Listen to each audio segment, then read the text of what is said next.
নমস্কাৰ, মোৰ নাম বিকাশ বৰুৱা। আজি ইউটিউবত এইটো মোৰ প্ৰথম ভিডিঅ' আপলোড কৰিছোঁ।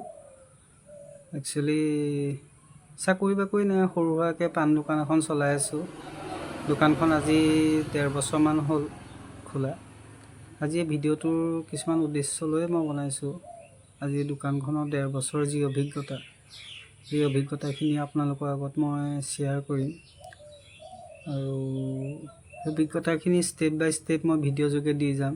মোৰ ভিডিঅ'বিলাক চাই যাব আৰু চাই কমেণ্ট কৰিব যে মই কোৱা কথাবিলাক প্ৰকৃততে সত্য নে অসত্য। যদি ভাল লাগে ভিডিঅ'টো লাইক কৰিব, শ্বেয়াৰ কৰিব আৰু মোৰ এই চেনেলটো আগবঢ়াই নিবৰ বাবে ছাবস্ক্ৰাইব কৰি দিব।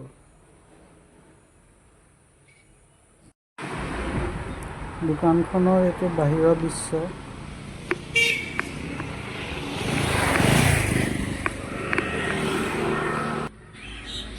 দোকানখনৰ এইটো ভিতৰৰ দৃশ্য।